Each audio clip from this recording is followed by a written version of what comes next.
ஏம்மா நீங்க சொன்னபடி கூட்டிட்டு வந்துட்டேன். இதோ இவர் தான் மாப்பிள்ள பையன். இவங்க 2 பேரும் தம்பியோட அப்பா அம்மா.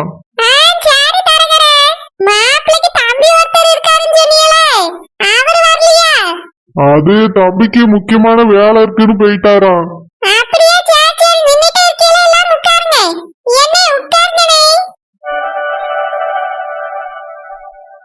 ஆமா, நீங்க யாரு?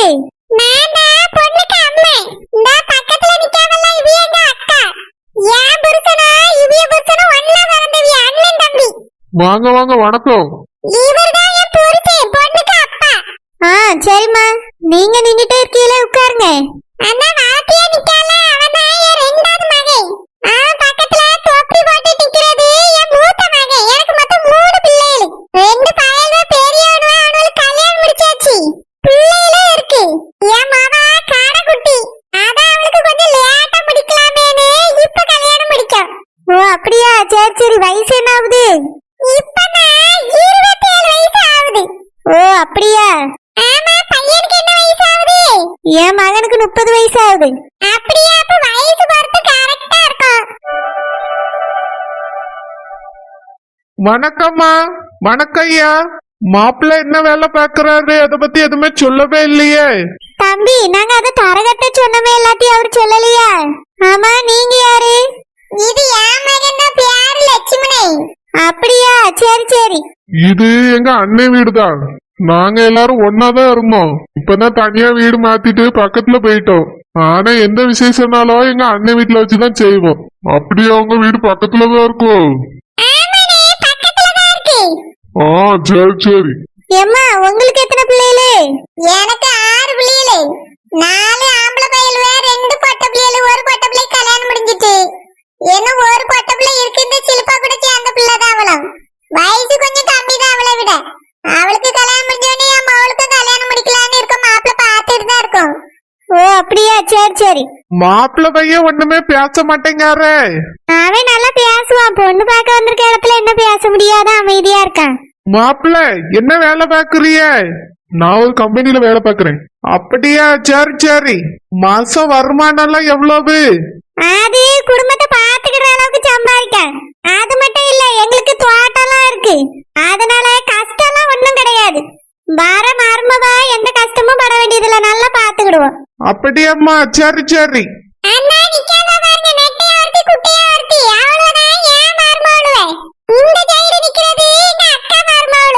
அப்படியா? சரி சரி. ஏம்மா, அப்புறம் எங்க பொண்ணு உங்க வீட்டுக்கு வந்தாச்சுன்னா எப்படி நல்லா பாத்துக்கிடுவீங்களா? அதான் சொன்னேனம்மா, நல்லா பாத்துக்கிடுவேன்னு. உங்க வீட்டுல மொத்தம் எத்தனை பேர் இருக்கீங்க? நாங்க 4 பேர் தாம்மா. நான், என் புருஷன், 2 பிள்ளைகள். ஓ அப்படியா? வேலைக்கு ஆள் வச்சிருக்கீங்களோ? வேலைக்கு எதுக்கு ஆள்லாம் வைக்கணும்? அதெல்லாம் எங்களுக்கு பிடிக்கவே பிடிக்காது. ஓ அப்படியா? சரி சரி சரி. சமையல்லாம் உங்க வீட்டுல நீங்களே பண்ணிருவீங்களோ? ஆமாம்மா, நானே தான் செய்வேன். கல்யாணம் முடிஞ்ச பிறகு என் மருமக வீட்டை பாத்துக்கிட போறா. நானும் சேர்ந்து கூட மாட எல்லா உதவியும் செஞ்சு கொடுப்பேன். ஓ அப்படியா? சரி சரி சரி. வேற வீட்டுல ஆடு மாடு எதாவது இருக்கா? இருக்குமா. ஆடு இருக்கு, மாடு இருக்கு, கோழி இருக்கு, எல்லாம் இருக்கு. ஒரு கஷ்டமும் இல்ல. பாலை கறந்து குடிச்சுக்கிடலாம். முட்டையை நம்ம வீட்டு முட்டையை சாப்பிட்டுக்கிடலாம். விசேஷ நாள் வந்தா நம்ம வீட்லயே ஒரு 2 கோழி அடிச்சு குழம்பு வச்சு சாப்பிட்டுக்கிடலாம். ஆடை வளர்த்து வித்துருவோம். எந்த கஷ்டமும் இல்லம்மா. தோட்டம்லாம் இருக்கு. அப்படியா? ஆடு மாடெல்லாம் யார் பாத்துக்கிடியது? நாங்க தாம்மா, நாங்களே பாத்துக்கிடுவோம். அப்படியா? அப்ப ரைட்டு. என் மருமக என்ன பொறுப்பா விசாரிக்க. நான் கூட இப்படி எல்லாம் விசாரிக்கல. நாத்தனார்ல கட்டி கொடுக்கிற வீடு எப்படி இருக்குன்னு இப்பவே விசாரிக்க. என் கண்ணே பற்ற போல இருக்கு. போச்சு போச்சு, எல்லாம் போச்சு. என் நெட்டு மாதிரி எதுக்கு பிடிச்சில்லையா? இப்ப நான் கேட்டுட்டு வந்த நீ காதல வாங்கலையோ? நீ சொன்னதெல்லாம் கேட்டுட்டு தான் நின்னா. ஆமா, கேட்டுட்டு தான் நின்னேன். அதுக்கு இப்ப என்ன? இது டோப்ஸ் வேலைக்காரவியெல்லாம் வீட்டுல கிடையாதான். அவில தான் எல்லா வேலையும் பாத்துக்கிடுவாங்களாம். அது மட்டுமா, ஆடுகள் மாடுகள் சில பல கோழிகள்லாம் இருக்குதான். இருக்கட்டும், நல்லது தானே. டோப்பமெண்டா வேலைக்காரி இருந்தாதான் நாங்க கட்டுப்படுவேன்னு சொல்லிட்டு இருக்கா. இப்ப இல்லன்னு தெரிஞ்சா வேண்டான்றுவாளே. அவட்ட போய் இப்ப எதுக்கு இதை சொல்லணும்? சொல்லாண்டா இருந்தாலும் விடு. நம்ம அப்படிதானே ரூம்ல வச்சு பேசிட்டு இருந்தோம். நீ அப்படிதானே சொன்ன, இப்ப எதுக்கு மாத்தி பேசியா? இல்ல டோப்பமெண்டா, ஏதாவது அந்த வீட்டுல இருக்கோம் தள்ளி விட்டலான்னு பார்த்தேன். அவன் நினைச்ச மாதிரி அந்த வீட்டுல ஒண்ணும் இல்லையே. அது அவளுக்கு தெரிஞ்சிட்டுனா வேண்டான்னு சொல்லிடுவாளேன்னு யோசிச்சுட்டு இருக்கேன். அவட்ட எதுக்கு சொல்லணும்? தெரியாம பாத்துக்க. சரி டோப்பம்டா, நீ எனக்கு ஹெல்ப் பண்ணணும். சரி சரி. ஏக்கா என்னதுக்கா? குசுப்பம் ஜலமாவும் நீ பார்த்து பார்த்து வயிற்றுச்சல் இருக்காவேன்னு சொன்னேன். ஏக்கா அப்படி எல்லாம் அவி அங்க நிக்கிறத பார்த்தாலே எரிஞ்சிட்டு நிக்க மாதிரி தான் தெரியுது. அப்படிலாம் இது இருக்காக்கா, சும்மா தான் நிக்காவே. ஏ டோப்ஸ், வரியா சில்பாட்ட போய் பேசுவோம். இவி போட்டுமே, பிறகு பேசுவோம். இல்ல டோப்பமண்ட, அவளுக்கு பிடிச்சிருக்கா இல்லையான்னு கேப்போம் வா. இவி எல்லாரும் போட்டு அதுக்கு பிறகு பேசுவோம். சரி டோப்பமண்ட, எப்படியாவது பொய் சொல்லியாவது அவளை தள்ளி விட்டுறானும். எல்லாரும் ஆசா காப்பி எடுத்துட்டு வந்து குடி எல்லாருக்கும். சரி தேய், காப்பி இருக்கட்டும். முதல்ல பொண்ணு வர சொல்லுங்க. பொண்ணை பார்த்துட்டு பிறகு காப்பி எல்லாம் குடிக்காமே. அதுவும் சரிதான். ஏம்மா அஞ்சலி, அக்காளை கூட்டிட்டு வாமா. என் மவன் நல்லா அழகா இருப்பா. கோணத்துக்கு தங்கமான பிள்ளை. அப்படியா? ஆமா, தங்கமான கோணம். அவியலுக்கு எடுக்கணும், இவியலுக்கு எடுக்கணும், அப்படி செஞ்சிடணும், இப்படி செஞ்சிடணும் எதுவுமே நினைக்க மாட்டா. அப்புறாணி குடுக்கறது தின்னுட்டு அவ பாட்டுக்கு இருப்பா. சரி சரி. செல்லம்மா, மாப்பிள்ளை பையன் நல்லா அழகாதான் இருக்கான்ல? ஆமா மைனி, நல்லா இருக்கான். நம்ம ஷில்பாக்கு ஏத்த ஜோடியா தான் இருக்கான். ஆமா செல்லம்மா, நல்லா இருக்கான். எங்க அம்மா தான் எனக்கு கொஞ்சம் வயசான ஆளா பாத்துட்டா. செல்லம்மா, வாம் புருஷனுக்கு என்ன குறைச்சல்? உன்னைய பொண்ணு பார்க்க வரும்போது நல்லாதான் இருந்தாரு. ஆமா மைனி, அதுவும் உண்மைதான். அந்த மனுஷன் அப்பெல்லாம் அழகாதான் இருப்பாரு. குடிச்சு குடிச்சுதான் இப்படி ஆயிட்டாரு மைனி. இந்த குடியை விட்டாருன்னா இப்ப கூட அவர் நல்லாதான் இருப்பாரு. என்ன உன் புருஷன் குடிக்காரோ? இல்ல மைனி, அவராலும் போய் குடிக்கிறது கிடையாது. இந்த ஃப்ரெண்டுகள் இருக்கானுவெல்லாம் பார்த்தா குடி வாங்கி கொடுத்துறது. குடிச்சு குடிச்சு மோசமா போறாரு மைனி. செல்லம்மா, இப்படியே விடாத, அது எப்படியா நிப்பாட்ட பாரு. சரி மைனி. பொண்ணு வந்துடுச்சு, எல்லாரும் பாருங்க. இந்த பிள்ளை தானோ? ஆமாமா, இதுதான் பொண்ணு. பக்கத்துல நிக்கிறது இவிய மகா. அத கல்யாணம் ஆகாம இன்னொரு பிள்ளை இருக்குன்னு சொன்னாவல்ல, அது. அப்படியா? சரி சரி. எம்மா, உன் பேர் என்ன? என் பேரு ஷில்பா. ஏது கேட்டாலும் பொறுமையா நிதானமா தான் பதில் சொல்லுவா. அப்படியா? சரி சரி. ஐயா பாத்துக்க, இந்த பிள்ளைதான். பாத்துட்டு பிடிச்சிருக்கா இல்லையான்னு சொல்லு. சரிங்கம்மா. ஏம்மா ஷில்பா, இந்த என் பக்கத்துல இருக்காளம்மா, இவன் தான் மாப்பிள்ளை பையன். நல்லா பாத்துக்க.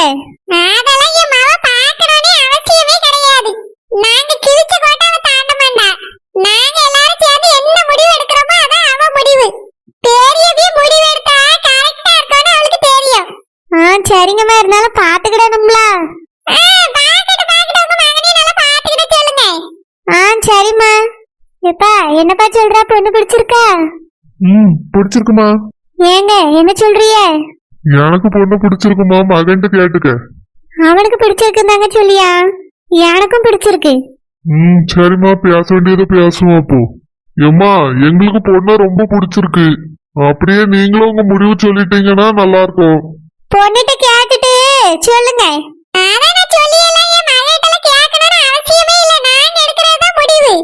எம்மா அஞ்சலி, அக்கா கூட்டிட்டு உள்ள போமா. சரி சிட்டி. எங்களுக்கு மாப்பிள்ளை பையனை பிடிச்சிருக்கு. இருந்தாலும் நாங்க வீட்ல கலந்து பேசிட்டு சொல்லியோம். நீங்க போன் நம்பர் கொடுத்துட்டு போங்க.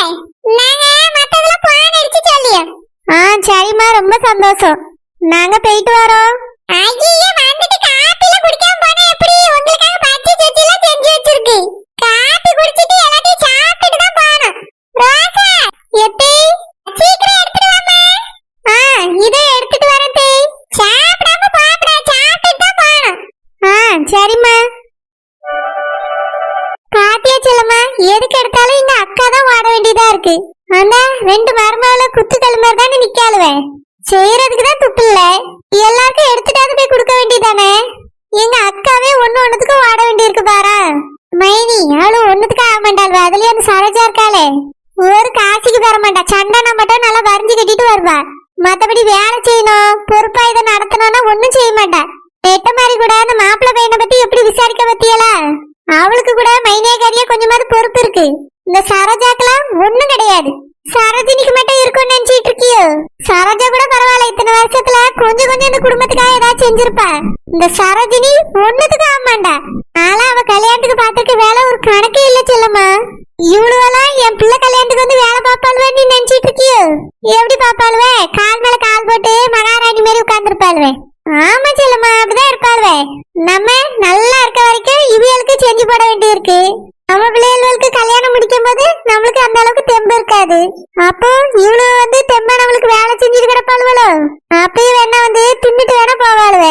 நம்ம தான் அப்படியே கடந்து வேலை பார்த்துட்டு கிடக்கணும் இவ்வளவுக்கும் சேர்த்து. ஆமா மைனி, என் பிள்ளைதான் இப்ப பெரிய பிள்ளையா இருக்கு. அதுக்கு கல்யாணம் முடிக்கும் போது எவ வந்து அங்க வேலை பார்க்க நானும் பார்க்க தானே போறேன். நீ பாத்துட்டே இருச்சிலம்மா, நானும் எங்க அக்காவும் தான் வந்து நிக்கணும். வேற ஒருத்தையும் துப்புன இடத்துக்கு கூட மண்ணாளி போட மாட்டா. அதுலயும் தம்பி பொண்டாட்டி சரோஜினி ஒண்ணும் செய்ய மாட்டா. எக்கா நான் செய்வேன். நீ பேசாத அம்மி, உன் மேல நான் கோவத்துல இருக்கேன். யாங்க அப்படி சொல்றிய? பின்ன உன் நகையை எடுத்துட்டு போய் வச்சிருக்கா என்ன? என்னைய பார்த்தா என்ன முட்டாள் மாதிரி தெரியுதோ? இல்லக்கா, ஃபேமிலில எந்த ப்ராப்ளமும் வரக்கூடாதுன்னா. வாய முடியாம நீ, உன்னால எனக்கு தான் அசிங்கமா போச்சு. செக் பண்ணும்போதே அவன் நகை டூப்ளிகேட்னு தெரிஞ்சிருந்தா நான் மன்னிப்பு கேட்க வேண்டிய அவசியமே இருந்திருக்காது. என்னமோ நான் தப்பு செஞ்ச மாதிரி எல்லாத்தையும் மன்னிப்பு கேட்டேன். எல்லாம் ஒன்னாலதான் யாமினி. எக்கா, நான் வீட்ல எந்த பிரச்சனையும் வரக்கூடாதுன்னு நினைச்சுதாக்கா அப்படி செஞ்சேன். நல்லா செஞ்சா. இப்ப மட்டும் பிரச்சனை வராமலே இருக்கும்னு நினைச்சியோ? அந்த சரோஜினி ஒன்னும் சாதாரண ஆள் கிடையாது. வந்து ஒரு வாரத்திலேயே புருஷனை கூட்டிட்டு தனி கொடுக்கணும் போனோம்னு சொன்னவா அவ. குழந்தனுக்கு அவளை பிடிக்கவே இல்லை. இப்ப கூட அவர் பிடிச்சு வாழ்றாரானே தெரியல. என்னக்கா சொல்றீங்க? ஆமா, எப்ப பாரு நொய்யி நொய்யி நொய்யின்னு ஏதாவது சொல்லிக்கிட்டே இருந்தா அவரு கோவம் வராதோ? எப்ப அவட்ட சண்டை போட்டு அவளை அடிச்சு துரத்தலான்னு அவர் காத்துட்டு இருக்காரு. ஆமா, நிறைய தடவை அவளை அடிச்சு துரத்தவே பார்த்துட்டேன் என் தம்பி. என் தம்பி யார் மேலேயும் இவ்வளவு கோவப்பட்டு நாங்க பார்த்ததே கிடையாது. அவன் மேலதான் இவ்வளவு கோவப்படியா. இதுலயே தெரிஞ்சுக்கிற வேண்டாமா அவன் லட்சணம் என்னன்னு உனக்கு? அந்த சரோஜினி குணம் சுத்தமா ஆவாது யாமினி. அவளை போய் நீ காப்பாத்தி இருக்கா பாரு. நீ வேணா பாத்துட்டே இரு, உனக்கும் ஒரு நாள் அவ எப்படிப்பட்டவான்னு தெரியும். ஏன் உன் வாழ்க்கைய கூட கெடுக்கணும்னு நினைப்பா. என்னக்கா சொல்றீங்க? ஆமா, என் பிள்ளையிலேயே பிடிச்சு அடிச்சவாவா. அவ உனக்கு நல்லது பண்ணுவான்னு நினைச்சிட்டு இருக்கியோ? நீ பார்க்க தானே போற. இப்ப தெரியாது நான் சொல்லியது, போக போக தெரியும். நீ செஞ்சதை நினைச்சு எனக்கு ரொம்ப வருத்தம் யாமினி. உன்னால எல்லாரும் முன்னாடியும் நான் அவமானப்பட்டிருக்கேன். என் புருஷன் நீ எப்படி ஏசினாரு தெரியுமா? அன்னைக்கு அந்த நகையை பத்தி இதுக்கு மேல பேசக்கூடாதுன்னு சொன்னாரு. பேசினா இந்த வீட்டுல இருக்க கூடாதுன்னு சொல்லியிருக்காரு. எல்லார் கண்ணுக்கும் இப்ப நான் தான் முட்டாளா தெரியுறேன் என்ன? ஐயோ, அப்படிலாம் இல்லக்கா, வீட்டுல பிரச்சனை வரக்கூடாதுனாக்கா அப்படி செஞ்சேன். என்கிட்ட சொல்லிருக்கலாம்ல. இல்லக்கா, உங்ககிட்ட நான் சொன்னேன், நீங்க கேட்கவே இல்ல. அதான்க்கா. அதான் உங்களுக்கு எல்லாம் ஒரு நாள் அவளை பத்தி தெரியும். அன்னைக்குதான் நான் ஏன் சொல்லியேன்னு புரியும். மைனி விடுங்க மைனி, இவ்வளவு தானே செல்லமா நான் அவமானப்பட்டு நிக்கிறேன். இப்போ இவ மட்டும் அன்னைக்கு நகையை மாத்தாம இருந்திருந்தா எல்லாம் நம்ம நினைச்ச மாதிரி நடந்திருக்கோம்ல. அது எதுவுமே நடக்கல. எனக்கு ஆத்திரமா வருது. விடுங்க மைனி, யாமினி பாவம். வீட்டுல எல்லாரும் ஒத்துமையா இருக்கணும், நல்லா இருக்கணும்னு நினைச்சு பண்ணிருக்கா. நம்மகிட்ட சொல்லிருக்கலாம்ல செல்லம்மா. சொல்லிருக்கலாம், ஆனா ஏன் அப்படி செஞ்சேன்னு தெரியலையே. அதான் கோவமா வருது எனக்கு. நான் இந்த மாதிரி செஞ்சேன்கானு பரவாயில்ல வந்து என்கிட்ட சொல்லிருக்கலாம்ல. எப்படி பண்ணிருக்கா பாரு. அந்த சரோஜினி பாரு எப்படி தைரியமா நின்னுட்டு இருக்கானு. என்னமோ ஒரிஜினல் நகையை போட்டுட்டு வந்த மாதிரி. இதுல அத்தை வேற அவனுக்கு சப்போர்ட். ஒரு நாள் இல்லனா ஒரு நாள் செயலுக்கும் தெரியதானே போகுது. அப்ப புரிஞ்சுப்பாவ நான் சொல்றதெல்லாம் உண்மைன்னு. ஆமா வேணி, கண்டிப்பா புரிஞ்சுக்கிடுவாவ. அவன் முகத்திரைய கிழிச்சி அவன் உண்மையான குணத்தை எல்லாருக்கும் காட்டி. அஞ்சலி மா